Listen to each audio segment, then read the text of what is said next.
هذا الدين بعلمائه وخصهم بكرمه وعطائه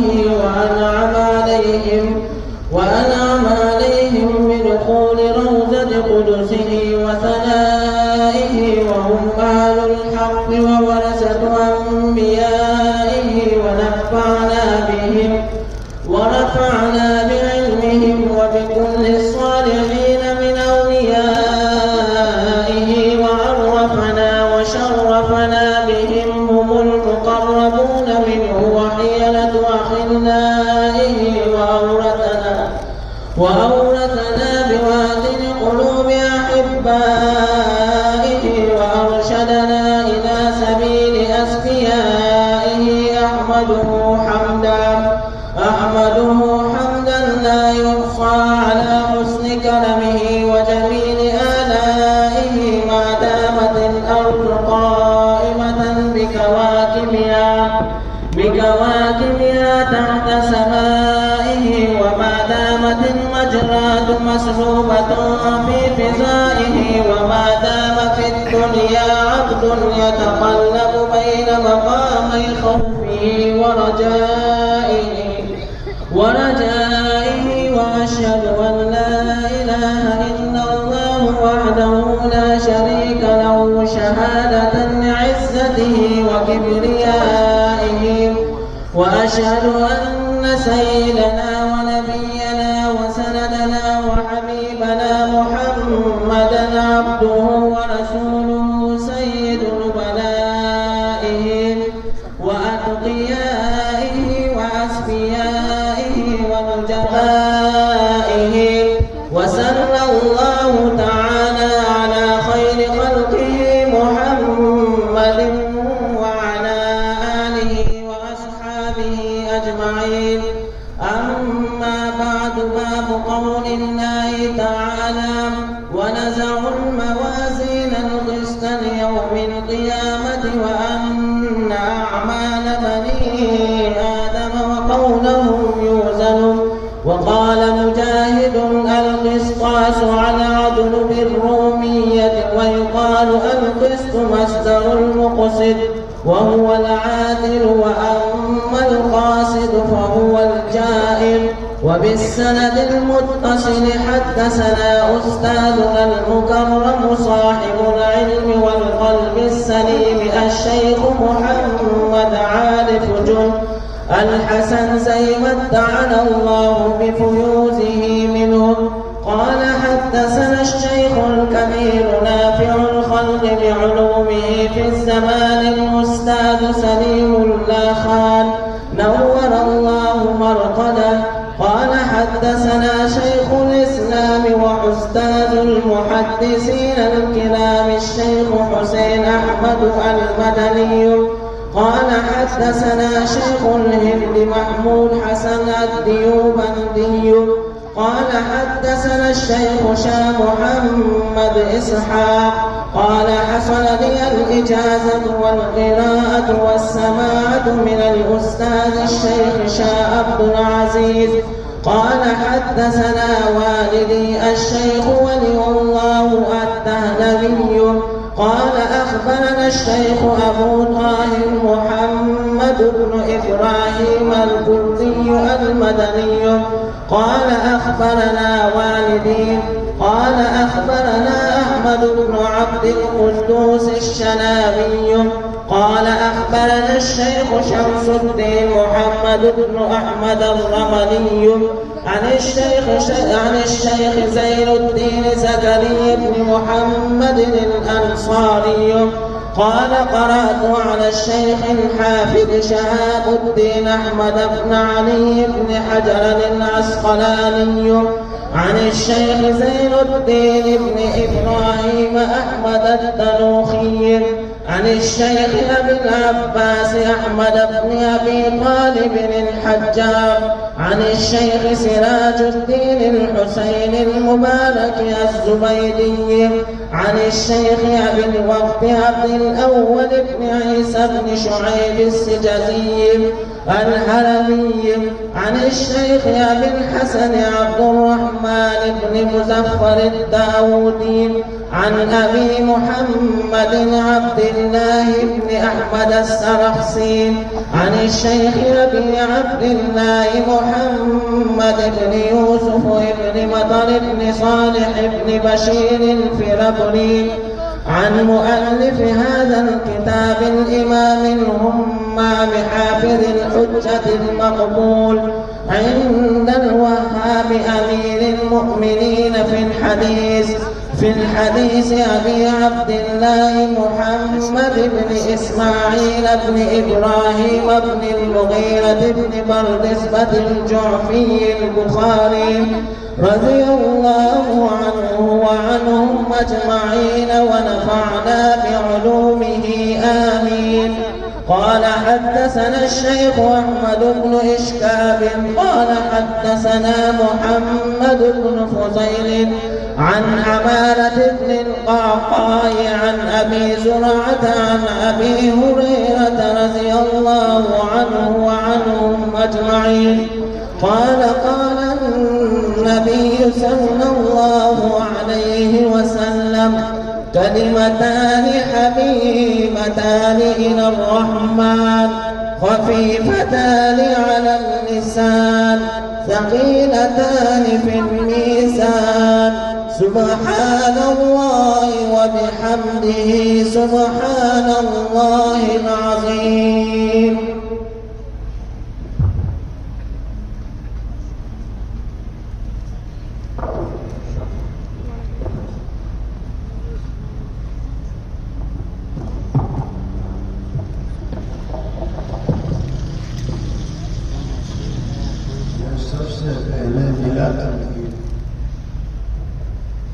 اس مجلس کے تمام شرکاء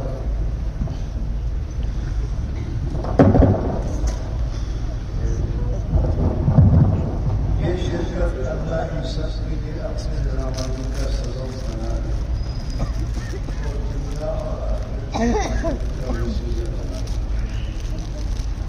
اس کے بعد امام بخاری رحمۃ اللہ علیہ جس نے اپنے کتاب بخاری کے اندر 6 لاکھ احادیث سے انتخاب کر کے 7,275 حدیث مقرر اور غیر مقرر جمع کی.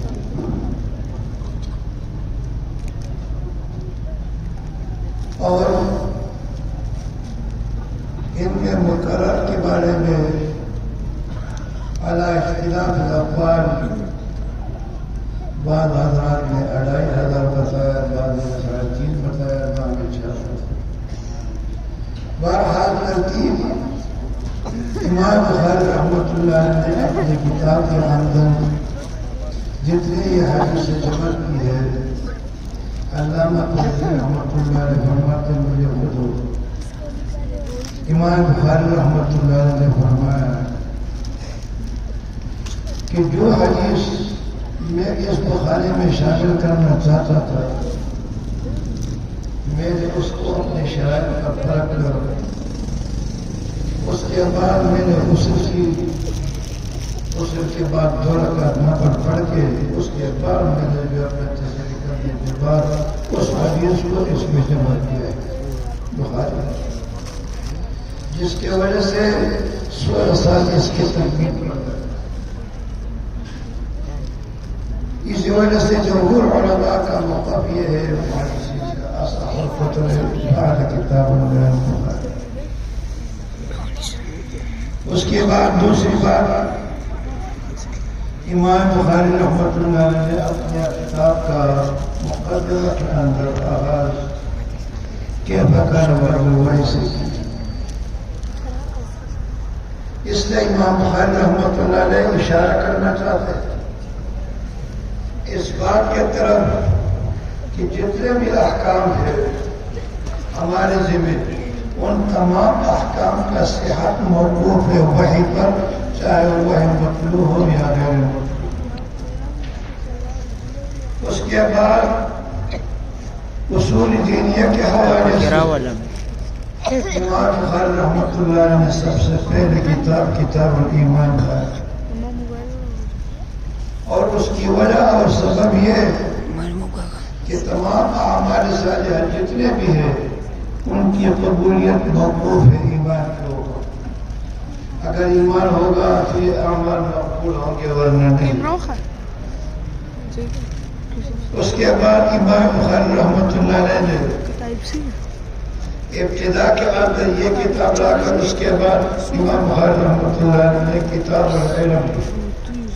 لیکن چونکہ احکام کے حوالے سے ایمان کے بعد سب سے اہم عمل نماز کی، اس کو ذکر کرنا چاہیے تھا، لیکن امام بخاری رحمۃ اللہ علیہ نے کتاب العلم کو ختم کر لیا اس سے اس بنا پر کہ یہ تمام کے تمام احکام جو ہے یہ علم کے اوپر موقوف ہیں، ان کی صحت علم پر موقوف ہے۔ اگر ان کو علم ہوگا تو یہ صحیح تو حال ہو سکتا ہے،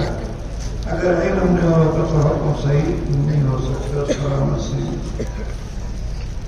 اس کے بعد امام بخاری رحمۃ اللہ علیہ نے کتاب العلم کے بعد کتاب الایمان، کتاب الصلاۃ، لیکن صلاۃ کے سب سے پہلے شرائط اور شرط شیشے پر مقدم ہوتا ہے، تو پہلے شرائط کا ذکر کر لیا، اس کے بعد نماز، اقیم الصلاۃ، نماز کے بعد پھر زکوٰۃ، زکوٰۃ کے بعد پھر حج کا، اس کے بعد روزے کا سوال، ترتیب کیا ہے۔ دوسرے محدثین کے تذکار کے خلاف دوسرے محدثین نے پہلے نماز، پھر زکوٰۃ، پھر صوم اور آخر میں حج کا ذکر۔ امام بخاری رحمۃ اللہ علیہ نے یہاں پر اعمال کی تقسیم کی دو قسم کے، ایک وجودی ہے اور دوسرا عدمی ہے۔ وجودی کی ترتیب میں چونکہ تین آ رہے تھے، نماز، زکوٰۃ اور حج، تو اس کو ایک طرف ذکر کر، اور عالمی کے اندر صوم آ رہا تھا تو اس کا خیر میں ذکر کر۔ اس کے بعد امام بخاری رحمۃ اللہ علیہ نے کتاب البیوع کو لایا، ہلم جرا الی کتاب التوحید مختصر۔ اس کے بعد امام بخاری رحمۃ اللہ علیہ نے کتاب الایمان کو شروع میں لایا، اور آخر کے اندر کتاب التوحید الرد علی الجہمیہ، جس سے امام بخاری رحمۃ اللہ علیہ اس طرح اشارہ کرنا چاہتے ہیں کہ وہ شخص جس کو آخر موت کے وقت کلمہ ایمان نصیب ہوا تو وہ نجات پائے گا اور نہیں۔ دوسری بات، امام بخاری رحمۃ اللہ علیہ نے پہلا باب بنایا اسلام والا خمس، وهو قول وفعل يزول وينقص۔ پہلا باب یہ لا کر ایمان کی ترکیب، اور اس کے بعد کہا یزید بالطاعۃ وینقص بالمعصیۃ۔ ایمان کو قوت بھی ملتی ہے اور یہ کمزور بھی ہوتا ہے۔ اس کو قوت ملتی ہے طاعات سے، عبادات سے، اعمال صالحہ سے، یہاں تک کہ بڑھتے بڑھتے ایمان مطلق کے درجہ پر پہنچ جاتا ہے، ایمان کامل جو ابتداء سے دخول جہنم سے مانے ہے، اور مضرات گناہ کرنے کی وجہ سے، معاصی سے ابتلا نہ کرنے کی وجہ سے یہ گھٹتا گھٹتا یہاں تک ایمانی منزل کے درجے میں آ جاتا ہے۔ اس کے بعد ایمان کا جو حضور صلی اللہ علیہ وسلم کے شفاعت کے ذریعے سے جہنم سے نکالتا ہے۔ تو امام بخاری رحمۃ اللہ علیہ نے پہلا باب یہ ذکر کیا، اور سب سے آخری باب جو امام بخاری رحمۃ اللہ علیہ نے ذکر کیا وہ یہ ہے وَنَزْعُ مُوَادِينَ وَتَسْلِيمِ يَوْمَ الْقِيَامَةِ۔ اگر اعمال مخلوط ہوں گے، اچھے اور برے دونوں کیے ہوں گے، تو صورت کے اندر ان کی اعتراضوں قائم کی جائے گی، جس میں چھوڑا جائے گا۔ نیکیوں کا پلہ بڑھ گیا تو کامیاب، اگر برائیوں کا بڑھ گیا تو ناکام۔ اس کے بعد امام بخاری رحمۃ اللہ علیہ نے سب سے پہلے حدیث بدائی ذکر کی، وَإِنَّمَا الْأَعْمَالُ بِالنِّيَّاتِ، جس سے مقصود ہر عمل عمل کرنے والے کو امام بخاری رحمۃ اللہ علیہ پہلے دو مطلب بیان کیے جاتے ہیں محدثین بیان کرتے علماء کہ ایک تو اس حدیث سے انما الاعمال بالنیات کو ابتدا میں لانے سے امام بخاری کا مقصود اپنے عمل کے متعلق ہے، اپنے ذات کے متعلق کہ میں نے اگر حدیث کی خدمت کی ہے تو کسی عہدہ حاصل کرنے کے لیے نہیں کی، کسی شہرت اور سماعت کے لیے نہیں کیا، کسی بڑے عہدے کو حاصل کرنے کے لیے نہیں کیا، محض اللہ کے رضا کے لیے کیا کہ اللہ رب العزت مجھ سے راضی ہو جائے۔ نیت تو کہتے ہیں قصد و قصد، لیکن تصحیح نیت کو صحیح کرنا یہ قصد و قصد نفل فعل رجاء اللہ، دل کو عمل کی طرف متوجہ کرنا خالص اللہ کے رضا کرے، جو کام کر رہے اس کو خالص اللہ کے رضا کرے۔ تو امام بخاری رحمۃ اللہ نے ابتدا میں یہ حدیث لا کر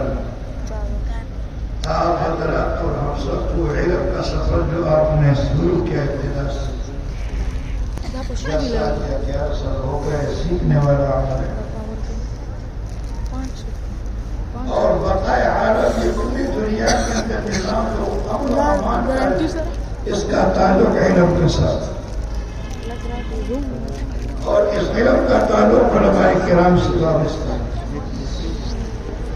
اگر علماء کرام علم سیکھتے ہیں اور سکھاتے ہیں، جیسے آپ نے ابھی تک سیکھ رہے تھے، اساتذہ سے یہ عرصہ آپ کا سیکھنے میں ہوئی، اب اس کے بعد مرحلہ آپ کو سکھانے کا بھی آئے، سیکھنے اور سکھانے۔ تو جب تک علماء اس علم کو سیکھتے اور سکھاتے رہیں گے تو علماء کا علم کا سلسلہ قائم رہے گا، دنیا میں امن بھی ہوگا۔ جب علماء نے اس کو اپنے سیکھنے کے اندر محفوظ کر کے اور کسی اور کو نہیں بتایا، تعلیم تو کر کے سیکھ لا لیکن دوسروں کو نہیں سیکھا، تو علماء کی جانب سے وہ علم کا ذخیرہ بھی چلا جاتا، جس کی وجہ سے پھر یہی جہالت آ جائے گی، اس کا ذکر کرتا اور اس سے ہم قائم نہیں بلکہ بدعملی پیدا ہو جائے۔ تو اس نے امام بخاری رحمۃ اللہ نے آپ کو اپنی نیت کی تصدیق کے لیے کہ سب سے پہلے اس عظیم نعمت کے حصول کے اوپر اپنی نیتوں کی تصدیق کرو کہ آپ نے کسی دنیائی لالچ کے لیے اس کو حاصل نہیں کرنا، کسی منصب کی تلاش میں نہیں ہے کہ لوگ مجھے بڑا خطیب کا ہے، مجھے بڑا مفتی کا ہے، مجھے بڑا قاضی کا ہے،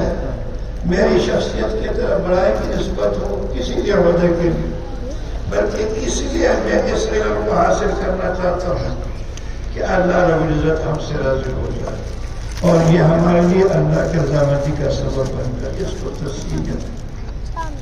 سب سے آخر کے اندر امام بخاری رحمۃ اللہ علیہ نے یہ حدیث لا کلمتان خفیفتان علی اللسان جو ذکر ہے اور عمل ہے، جس سے امام بخاری رحمۃ اللہ علیہ کسی کی طرف اشارہ کر رہے کہ جو بھی نیکی کرتے ہو، جو بھی نیک عمل کرتے ہو،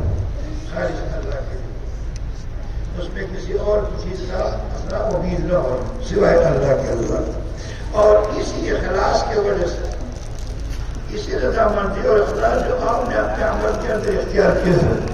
اس سے آپ کے عمل نامے کے اندر ترازو کے اندر جھکاؤ آیا جائے، اسی وجہ سے اس کے اندر جو ہے سکارت پائے جائے گے، وہ پردہ جو ہے آپ کی نیکیوں کا یہ باری ہے۔ بہرحال یہ بھی ایک عرض کیا کہ امام بخاری رحمۃ اللہ علیہ نے اپنی کتاب کے اندر یہ ترتیب اختیار کی، اس کے بعد میں خلاصہ اس حدیث پر وَنَزَعُ الْمُوَازِينَ الْقِسْطَ لِيَوْمِ الْقِيَامَةِ، ہم قیامت کے دن ان اعمال کے لیے جن کے اعمال مخلوط ہوں گے ترازو قائم کریں گے۔ یہ بات ذہن میں رہے کہ آخری کتاب التوحید تھی، 58 باب تھے، اور 58 باب کے مبتدئین میں سے کسی ایک نے ایک فرقے کے خلاف جو اس کے ان کی ترتیب تھی۔ اس آخری باب کے اندر منظر اور معذرت سے معتزلہ پر رد کیا جا رہا۔ معتزلہ کا موقف یہ ہے کہ وہ ترازو قیامت کے اندر ترازو قائم کرنے سے انکار کرتے ہیں۔ دوسرا وہ کہتے ہیں کہ یہ اعمال اعراض ہے اور تولنے کے لیے جسم کا ہونا ضروری ہے اور ان کا جسم نہیں۔ اس اعتراض کا جواب ایک جو پہلے جو ہے زمانے کے علماء کرام کا ہے، ایک موجودہ دور کے اندر تو سیاسی تحقیقات نے خود ان کے جو ہے عقیدہ کو رد کر دیا۔ آج اس دور کے اندر حرارت کو اور برودت کو ناپا جاتا ہے، حالانکہ اس کا جسد نہیں ہے۔ اس طریقے سے کہ ٹیئر وغیرہ جن کے اندر ہوائی ڈال جاتی تو اس کے اندر ہوا ڈالتے اس کے جسم میں ٹیئر کے اندر آپ نے آواز حیثیت کر دی، کتنا عرصہ گزر گیا اور گزر جاتا ہے، اس کے بعد جب آپ اس پہ لگائیں وہی آواز محفوظ ہو۔ طالب باسط کی آواز ہم سن رہے کچھ آواز کب دنیا سے رخصت ہو گئے، لیکن آج جب آپ ٹیپ لگائیں گے اور اس کی آواز پہ لگائیں گے وہی آواز ہے۔ تو اس سے معلوم ہوا کہ یہودین کا جو سوال کی یہ اعراض ہے، اور اعراض توڑے نہیں جاتے، اس سے انکار کر لیا اس نے کہ میزان ہے اور نہ۔ اور ہمارے محدثین پہلے حضرات کا جواب یہ تھا کہ حضرت ابن عباس رضی اللہ تعالیٰ سے روایت ہے، جعل اللہ الاعراض اجساما، اللہ ان اعراض کو اجسام میں تبدیل کر دیں گے، ثم یوزر پھر اس کے بعد اور یا ادھر صحیح رہا یا جن صحیفوں کے اندر جن رجسٹروں کے اندر یہ عمل نامے محفوظ ان کو توڑا جائے۔ اور اس کی تائید ترمذی کی حدیث مطابقہ مشہور حدیث ہے، حضور اکرم صلی اللہ علیہ وسلم نے فرمایا قیامت کے دن ایک شخص کے مقامی بدکا ہمارے لائے جائیں گے، 99 دفتر ہوں گے اس کے بعد ہمارے، اور اس سے سوال ہوگا کہ تم نے یہ گناہ کیا ہے، یہ گناہ تم نے کیا، یہ گناہ تم نے کیا، یہ کہے گا سب گناہ کا اعتراف کرتے۔ پھر اس سے دوسرا سوال کہ یہ فرشتوں نے جو آپ کے مرنامے کے اندر یہ گناہ لکھے ہیں تو آیا یہ آپ نے کیا ہے یا فرشتوں نے زیادتی کیا آپ کے ساتھ؟ پھر نے کیا کوئی زیادتی؟ کیا آپ کے پاس اس کا کوئی عذر ہے کہ آپ نے کس عذر کے بنیاد پر ان جرائم کا ارتکاب کیا ہے؟ یہ کیا کوئی عذر نہیں۔ پھر اللہ رب العزت فرمائیں گے ایک بچہ پہ کلمہ لکھوا کے یہ جا کے اس ترازو میں ڈال دو، ایک ترازو کے اندر یہ 99 دفاتر ایک پلے میں اور دوسرے پلے کے اندر بھی اس کو یہ کس طریقے سے ہوگا، یہ چھوٹا سا پرزہ ہے اور وہ اتنے بڑے دفاتر حد نظر تر نظر آ رہا ہے۔ جب یہ دوسرے پلے میں ڈالنے کے نیکیوں کے پلے کو یہ فارغ کرتے ہیں، اس لیے اخلاص کے ساتھ من قال لا الہ الا اللہ سچنا میں قلبی دخل الجنہ، جس نے دل کے اخلاص سے لا الہ الا اللہ کا کلمہ جنت میں جائے۔ بہرحال امام بخاری رحمۃ اللہ علیہ نے یہ بات کہہ کر ونضع الموازین القسط، ہم ایمان کے لیے یہ ترازو اعمال کے ترازو قائم ہے، موازین جواب، اور جب اعتبار سے اگر ترازو ایک ہوگا یا کئی ترازو ہوں گے، یہاں جمع آیا ہے کہ یہاں کئی ترازو ہوں گے، مختلف اشخاص کے مختلف ترازو ہوں گے اور ان کے اعمال کے بھی مختلف اعمال الگ الگ ترازو ہوں گے، پھر تو جمع ہوگی۔ اور یہ کہ ترازو تو یہ ہوگا لیکن تفقیق کے طور پر اور ترازو کے طور پر جمع کا سبب ہے۔ اس کے بعد موازین کے یہ موصوف ہے، اس کا صفت موصوف کے مطابق اس کا جواب کہ یہاں مضاف موضوع ہے ذوات القسط، ونضع موازین القسط موازین ذوات القسط لیوم القیامہ کے اندر نام تعلیلیہ ہے اور مضاف موصوف ہے لحساب یوم القیامہ، قیامت کے دن حساب سے ہم ترازو قائم کریں گے۔ ونضع موازین القسط لیوم القیامہ وان اعمال بنی آدم وقولهم انسان کے اعمال نیکی اور بدی اس میں توڑی جائے گی۔ اقوال اعمال کے اندر اقوال اس کی کیا کرے، لیکن کیونکہ قول زبان کے اندر مانتے دوسرے میں حدیث پہ حضور صلی اللہ علیہ وسلم نے فرمایا کہ سب سے زیادہ لوگ جو زبان کی فصل کی وجہ سے جہنم میں گرائے جاتے ہیں، کیونکہ اس کا حد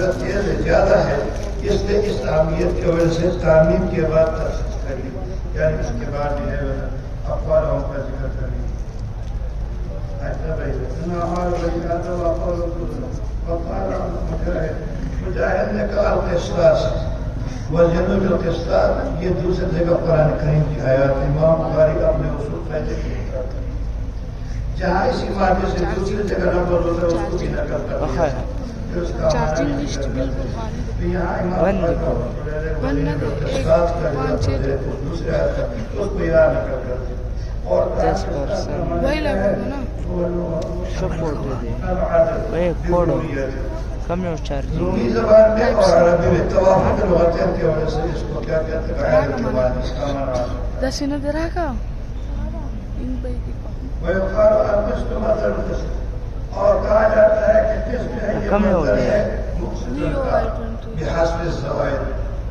بحسب الزوائد جو ہے اس مطلب نیٹ کو بند کیا کرنا وهو العادل، اور اس کا معنی عادل کا ہے، اما القاصد وهو الجائر، اور اسی مادے سے جو ہے قاصد کا لفظ بھی آتا ہے اور قاصد کا معنی جائر ہے،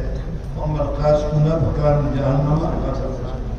اسی وجہ سے بعض علماء حضرات نے یہ کہا کہ اسماء اللہ تعالی سے شراکت